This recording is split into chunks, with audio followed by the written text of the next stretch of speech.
Hi friends, GS4E में आपका स्वागत है। मैं कृष्ण कुमार आपका स्वागत करता हूं अपने यूट्यूब चैनल में। आज हम देखेंगे मौलिक अधिकार। मौलिक अधिकार का पार्ट 1 में हम बता चुके हैं कि मौलिक अधिकार क्या है और यह किस देश से लिया गया है। अगर आपने हमारा पार्ट 1 नहीं देखा है तो हम डिस्क्रिप्शन में लिंक इसका दे देंगे और आप वहां से देख लीजिएगा। उसके बाद हम आज जानेंगे कि मौलिक अधिकार से हमारे प्रत्येक एग्जाम में क्वेश्चन आ रहे हैं इस समय, तो हम मौलिक अधिकार का विशेष रूप से जानेंगे। हम पिछले वीडियो में देख चुके थे कि मौलिक अधिकार किस देश से लिया गया है और कौन कौन से हमारे अधिकार हैं। हम जानते हैं कि हमें आज़ादी के बाद 7 मौलिक अधिकार दिए गए थे। 7 अधिकार थे, लेकिन 44वें संविधान संशोधन में 1978 में संपत्ति के अधिकार को कानूनी अधिकार दे दिया गया। जो मौलिक अधिकार है यह अमेरिका के संविधान से लिया गया है। अमेरिका के संविधान से लिया गया है। ये जो है भाग 3 के अंतर्गत आता है। भाग 3 और अनुच्छेद 12 से 35 में हमारा मौलिक अधिकार आता है। ये हम जानते हैं कि भाग 3 को ही मैग्ना कार्टा कहा जाता है भारत का।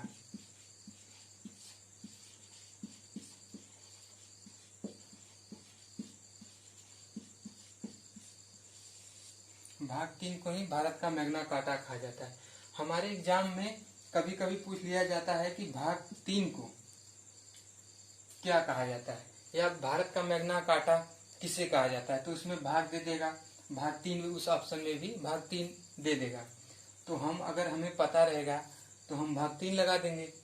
और ये हम देखेंगे, पढ़ तो आप वैसे बुक से भी लेंगे, लेकिन हमारा उद्देश्य है आपको रटाना नहीं, आपको समझाना और एक ही वीडियो में आप अच्छे समझ जाए, यही मेरा लक्ष्य है। तो हमने देखा ये अमेरिका के संविधान से लिया गया है और इसमें जो है पहले 7 अधिकार दिए थे। 7 अधिकार दिए गए थे, लेकिन 44वें संविधान संशोधन 1978 में जो है संपत्ति के अधिकार को कानूनी अधिकार बना दिया गया। कानूनी अधिकार बनाकर इसे भाग 12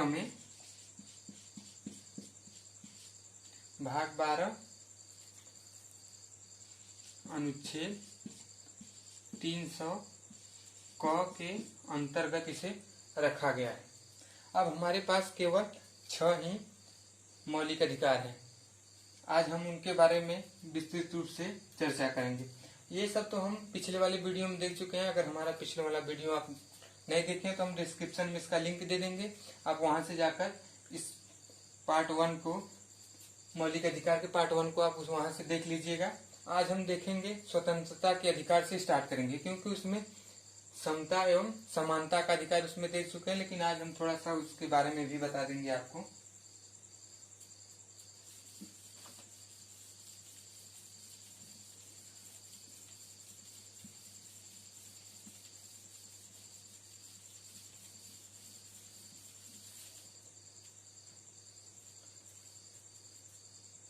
ये जो है मौलिक अधिकार का सेक्शन, इससे प्रत्येक एग्जाम में क्वेश्चन पुटअप किया जाए।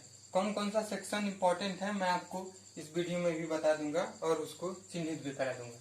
तो हम देखेंगे हमारा जो पहला है समता।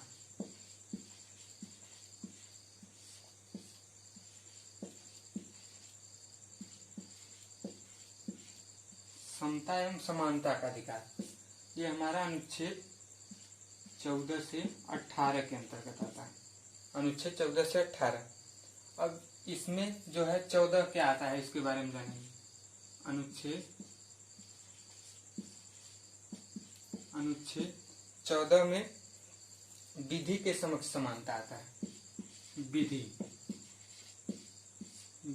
के समक्ष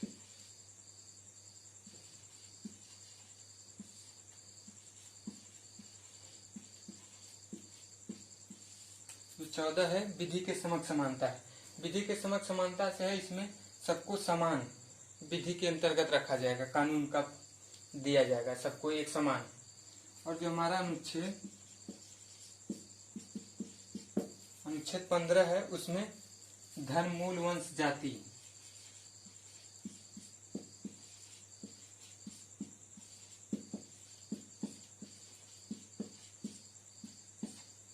धर्म, मूल, वंश, जाति के आधार पर किसी के साथ भेदभाव नहीं किया जाएगा। ये हमारा अनुच्छेद 15 में। अब हम देख लेंगे अनुच्छेद 16। अनुच्छेद 16 में आपका आ जाएगा लोक नियोजन। अनुच्छेद 16 में आता है आपका लोक नियोजन।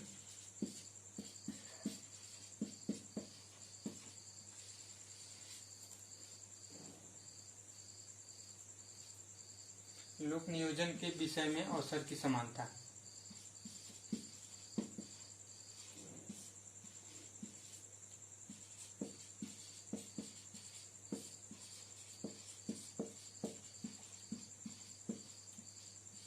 इसमें देखेंगे लोक नियोजन क्या होता है। किसी भी सरकारी नौकरियों में प्रत्येक व्यक्ति को एक समान अवसर दिया जाएगा, किसी के साथ भेदभाव नहीं किया जाएगा कि वो किस जाति का है, किस धर्म से रिलेटेड है, किसी के साथ भेदभाव नहीं किया जाएगा, सबको एक समान अवसर प्रदान किया जाएगा। जो इसमें अनुच्छेद 15 है ये एग्जाम में पूछ लिया जाता है कभी कभी, ये इम्पोर्टेंट है। और सबसे मोस्ट इम्पोर्टेंट अनुच्छेद 17 आता है। अनुच्छेद 17 में जो है अस्पृश्यता का अंत है।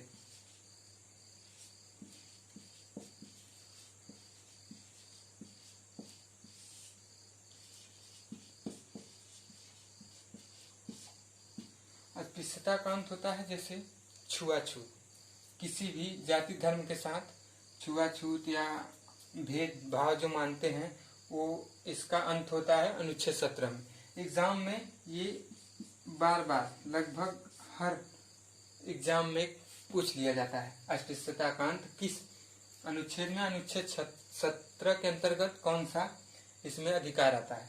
तो हम अगर अच्छे से जाने रहेंगे तो हम लगाएंगे अस्पृश्यता का अंत। उसके बाद हम देखेंगे अनुच्छेद 18। अनुच्छेद 18 में हमारा आता है उपाधियों का अंत।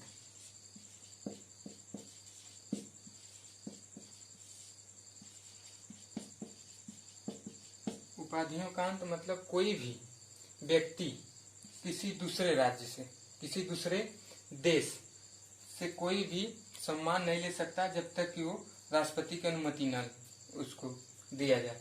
तो इसी में उपाधियों का अंत होता है अनुच्छेद 18 में। हम लोग ये पिछले में भी देख चुके थे, लेकिन हम सोचे समरी रिवाइज करा दें आपको, इसलिए हमने ये सब बता दिया। ये देखिए जो अनुच्छेद 17 है और अनुच्छेद 18 ये दोनों एग्जाम के पॉइंट ऑफ व्यू से बहुत मोस्ट इम्पोर्टेंट सेक्शन है, जो कि अनुच्छेद 17 अनुच्छेद 18 है। इसमें पूछ लिया जाता है कि अनुच्छेद 18 में कौन सा अधिकार आता है। तो इसमें हमें मालूम है उपाधियों का अंत आता है। तो अगला हम देखेंगे स्वतंत्रता का अधिकार।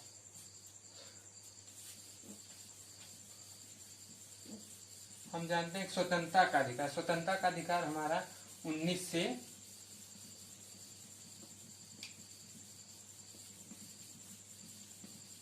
आप समझने का प्रयास कीजिए। रटने से आप जितनी बार रटेंगे उतनी बार भूल जाएंगे। अगर आप एक बार समझ गए अच्छे से तो आपको बार बार रटने की जरूरत नहीं पड़ेगी। हम इसमें देखेंगे स्वतंत्रता का अधिकार।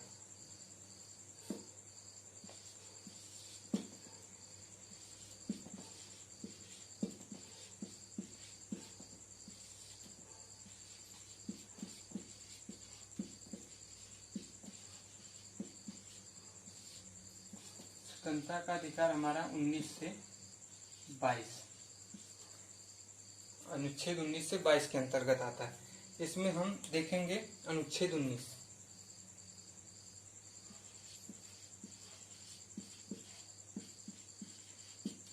अनुच्छेद 19 से पहले हम कुछ इसमें इम्पोर्टेंट समझ लेंगे। स्वतंत्रता का अधिकार जो हमारा है हमें स्वतंत्र रहने का अधिकार प्रदान करता है। अब किस किस में स्वतंत्रता है आपको मैं विशेष रूप से बताऊं।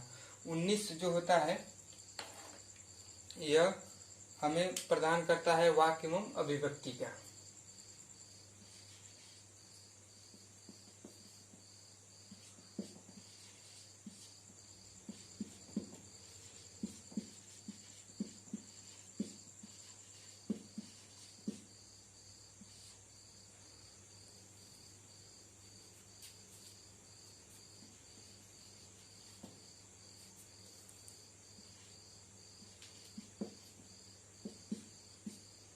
इसमें है वाक्य एवं व्यक्ति।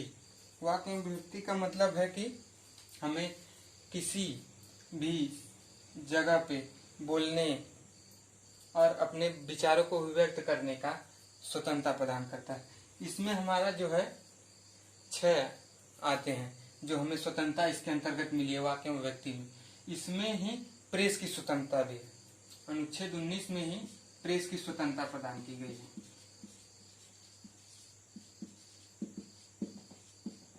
एग्जाम में ये भी कभी कभी पूछ देता है कि प्रेस की स्वतंत्रता किस अनुच्छेद के अंतर्गत आता है, तो इसमें प्रेस की स्वतंत्रता भी दी गई है। इसमें हम देखेंगे कि कौन कौन से 6 अधिकार जो हमें प्रदान किए गए। हम देखेंगे पहला में ये देखेंगे वाक्य एवं अभिव्यक्ति का। यही है कि हम अपने विचारों को, ये जो है हमें नागरिकों को 6 अधिकारों की गारंटी देता है। जो स्वतंत्रता का अधिकार 19 से 22 के अंतर्गत आता है, ये नागरिकों के 6 अधिकारों की गारंटी देता है। पहले में है वाक्य एवं अभिव्यक्ति, और हम देखेंगे सम्मेलन करने की स्वतंत्रता है। सम्मेलन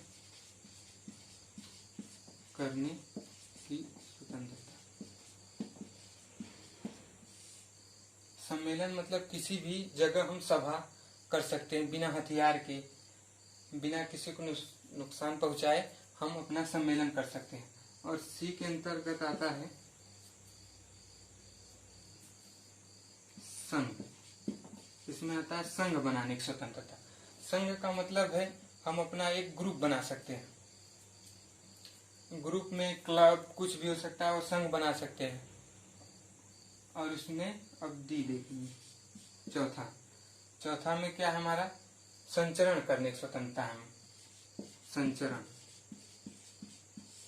संचरण का मतलब है हमें किसी भी राज्य में आवागमन के लिए हम स्वतंत्र हैं। हम किसी भी राज्य में आ जा सकते हैं। उसके बाद हमारा 5वां होगा, इसके अंतर्गत निवास की स्वतंत्रता है। हम किसी भी राज्य में निवास कर सकते हैं, उसमें हमें कोई रोक छेक नहीं होगा। हम जहाँ पे जाकर निवास कर सकते हैं। अगर हम निवास करेंगे, निवास होगा, उसके बाद जो हमारा लास्ट में आएगा वो है व्यापार एवं कारोबार की स्वतंत्रता होती है।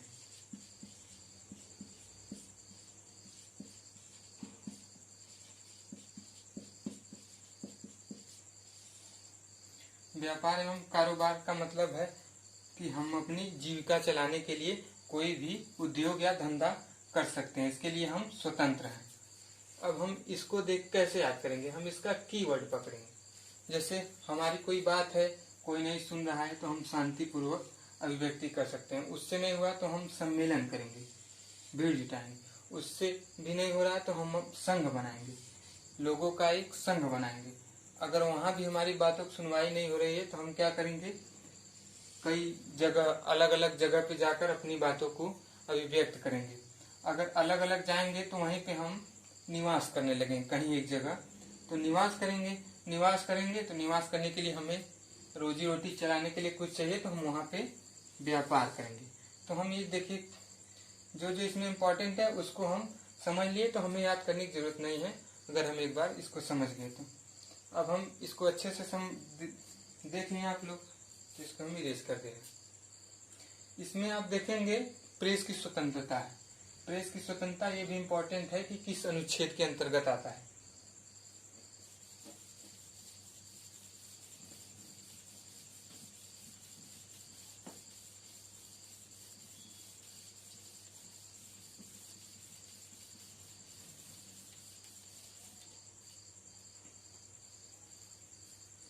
अगला हम देखेंगे नंबर 3, शोषण के विरुद्ध अधिकार।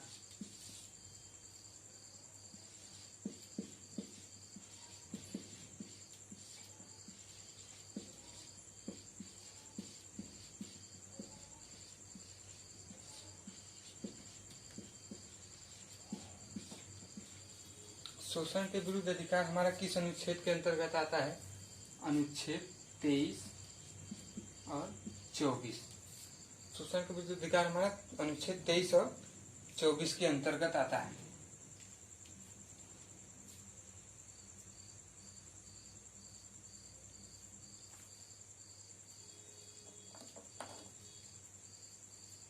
सॉरी, इससे पहले हम स्वतंत्रता के अधिकार में देखेंगे कुछ, उसमें अनुच्छेद हमारा बाकी रह गया। अभी 19 हम समझे हैं, 19 के 6 पार्ट को, तो हम समझेंगे 20 में क्या दिया है। अनुच्छेद 20, अनुच्छेद 20 में हमारा है अपराधों के लिए दोष सिद्धि।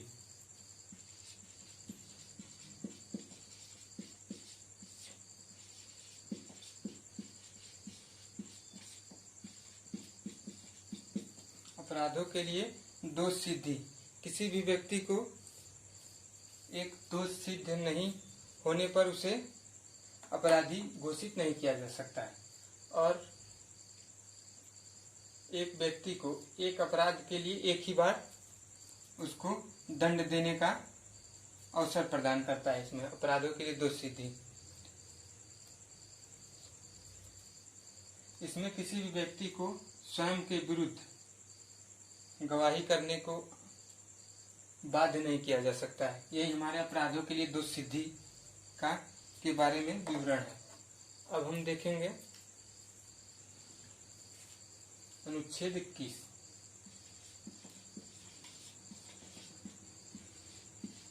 अनुच्छेद 21 के अंतर्गत आता है प्राण एवं दैहिक स्वतंत्रता।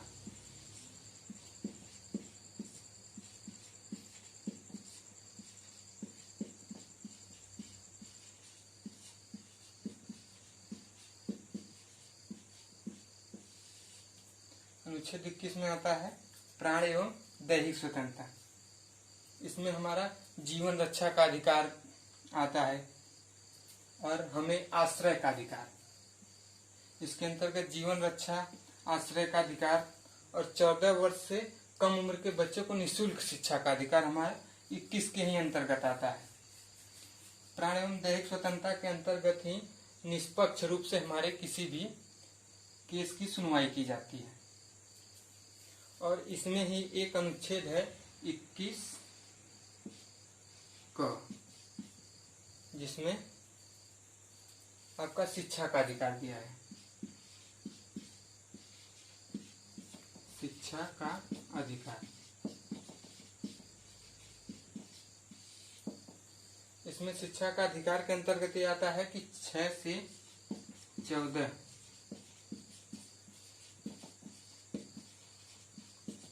14 वर्ष के बच्चे को निःशुल्क शिक्षा का अधिकार प्रदान किया गया है। यह व्यवस्था 86वें संविधान संशोधन,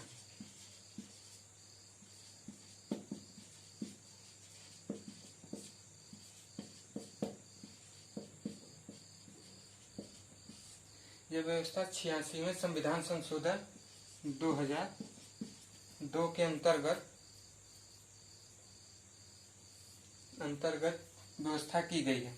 इसमें किसी भी व्यक्ति को 6 से 14 वर्ष के बच्चों को निःशुल्क शिक्षा दिलाने का अधिकार प्रावधान किया गया है। किसी भी नागरिक का कर्तव्य होगा कि वह 6 से 14 वर्ष के बच्चे को निःशुल्क शिक्षा का उपलब्ध कराए। अब हम देखेंगे अनुच्छेद 22।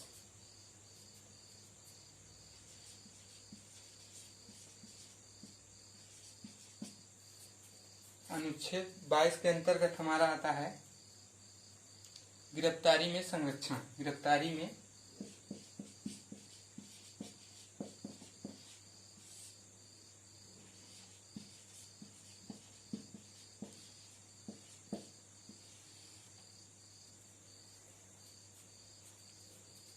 इसमें गिरफ्तारी में संरक्षण, किसी भी व्यक्ति को गिरफ्तार करने से पहले उसे उसके दोषों के बारे में बताया जाएगा कि वो किस लिए गिरफ्तार किया जा रहा है। उसके बाद उसे मनपसंद वकील चुनने की स्वतंत्रता इसी के अंतर अनुच्छेद 22 के अंतर्गत ही दी जाती है।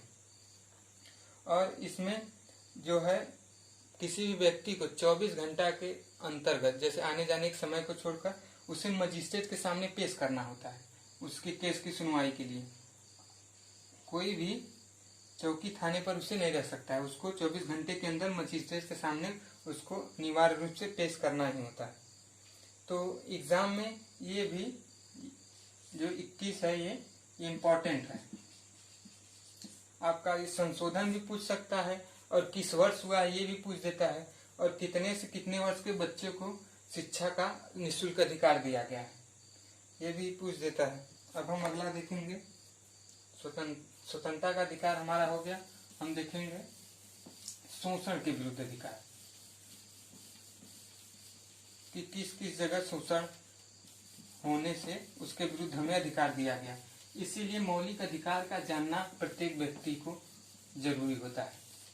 मौलिक अधिकार हमें हर व्यक्ति को जानना चाहिए, जो तैयारी कर रहे हैं वो भी, जो नहीं कर रहे हैं उनको भी अपने अधिकारों के बारे में जानने की स्वतंत्रता प्रदान की जाती है। अब हम देखेंगे शोषण के विरुद्ध अधिकार, तीसरा नंबर।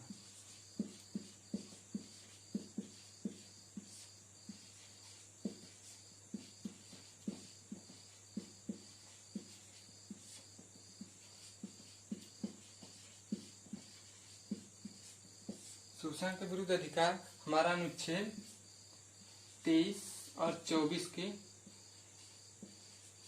के अंतर्गत आता है। इसमें हमारा जो है, इसमें शोषण के बारे में दिखाया गया है कि किस तरह शोषण से हम बच सकते हैं, कौन सा हमें बचने का प्रावधान इस मौलिक अधिकार के अंतर्गत आता है। हम देखेंगे अनुच्छेद 23।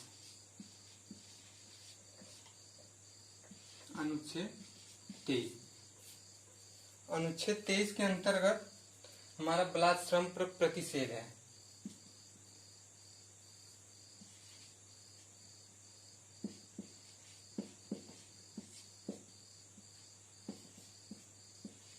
बलात् श्रम को बंधुआ मजदूरी भी कहते हैं। बलात् श्रम का प्रतिषेध,